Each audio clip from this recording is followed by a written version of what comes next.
People used to treat me like I was nothing, just a forgotten relic of a bygone era. But that day on the flight, I learned how to reclaim my dignity. As Mr. and Mrs. Carter, we settled into our first-class seats with excitement bubbling in our chests. It was our first trip in years, a reward for decades of hard work. But the moment the flight attendant approached, her sharp tone cut through our joy, leaving us utterly bewildered. "You'll need to switch seats," she declared, dismissing our rightful place in first class for a younger passenger with an entitled demeanor.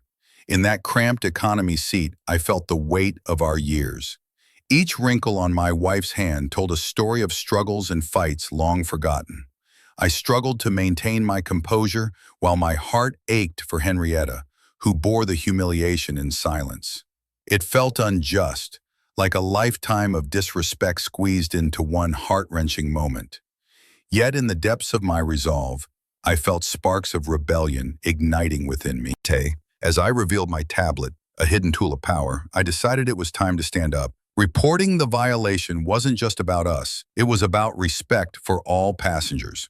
When the FAA pulled our flight's clearance, the look on that flight attendant's face was priceless. After landing, she approached us, sheepishly offering our old seats back, but that wasn't enough. We deserved acknowledgement for the degradation we endured.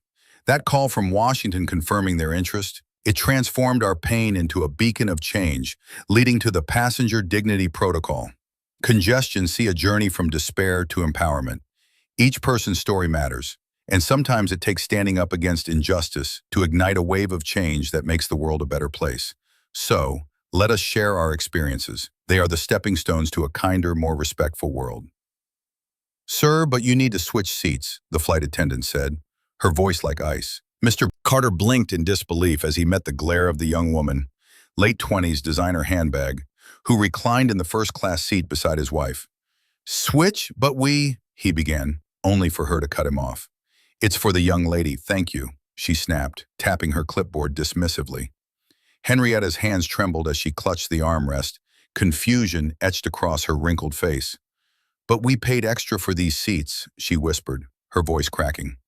Mr. Carter leaned closer to her, his face a mask of calmness, though inside a storm brewed. "Let's just do what they say for now, honey. No need to cause a fuss." The attendant didn't even glance back as she walked away, leaving them feeling like ghosts in their own skin. "Cramped back there," she had said, referring to the economy seats as if it was nothing, a flick of her wrist to dismiss years of their lives sitting at the back. As they squeezed into the cramped row, Mr. Carter felt the weight of history on his shoulders. They had weathered worse, prejudice, economic struggles, entire lifetimes where their voices had been muffled. But this was raw and personal. He reached for his tablet, hidden from view, ready to push back. "Not this time," he muttered softly, processing the unfairness with each keystroke.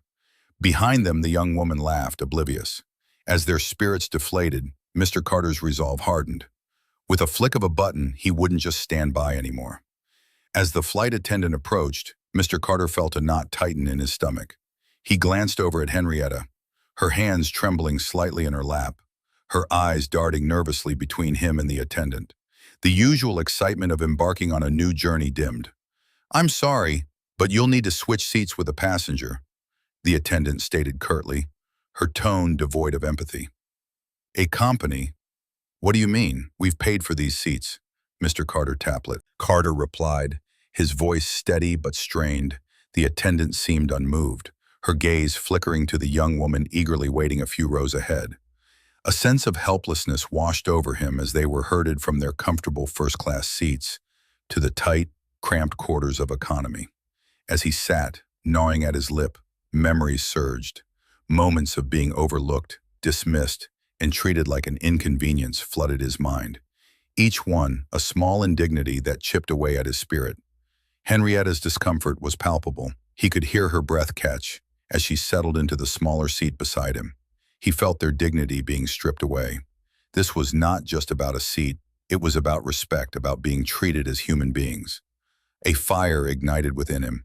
He glanced down at the tablet on his lap, his secret weapon. He had the power to report this violation. In that moment, his decision solidified. This time he would no longer comply quietly. of choice turned. As he pressed the button, clarity surged through him. What began as a stoic acceptance was transforming, igniting a resolve he hadn't known he had. This wouldn't end here. It couldn't. Mr. Carter sat tightly, gripping the armrest of the cramped economy seat. His heart raced as he watched the young woman sip champagne, her laughter echoing through the cabin, an affront to their dignity. He leaned toward Henrietta, her hands trembling in her lap. "We deserve better than this," he murmured, taking a deep breath. "Then let's do something," she whispered back, locking eyes with him. The spark ignited a quiet fire within him. He fished out his tablet, a small, seemingly innocuous device that now felt like a talisman of empowerment. With a furtive glance at the flight attendants whispering anxiously to one another, Mr. Carter opened the FAA app. "They can't get away with this," he muttered, his voice steadier than it had been all flight. He reported the incident, momentarily silencing the stifling shame festering inside him. The plane jolted slightly as the captain received a notification. Mr. Carter could sense the shift in energy, a ripple of urgency buzzing through the cabin. He straightened his back, forcing the humility to dissolve as he noticed the frantic movements up front. "Good, they need to know," he thought, pride swelling within him. Once the flight landed, a visibly uncomfortable attendant approached. "We're sorry, would you like to return to your original seats?" "No," Mr. Carter replied, his voice surprisingly firm. "An apology isn't enough. You disrespected my wife. We deserve acknowledgement." Henrietta's eyes glimmered, grounding him. As days passed, the phone call from Washington arrived, a reminder that they were no longer powerless. Mr. Carter's calm testimony ignited a movement, empowering countless others to speak up. From their small victory, a larger fight began, one that resonated well beyond the confines of the airplane. As the plane's wheels touched the tarmac, a tense silence enveloped the cabin. The exception was Mr. and Mrs. Carter, who sat in their cramped economy seats, still reeling from the unjust switch. The couple clung to each other, arms intertwined, memories of an earlier life flashing before them. Young love, laughter, and travel dreams, now tarnished by a humiliating encounter. Termsley approached, her face a mix of irritation and embarrassment. "Mr. Carter," she stammered, her confidence cracking under the weight of repercussions. I'm here to offer you your seats back." Mr. Carter's gaze met hers, a quiet storm brewing beneath his calm exterior.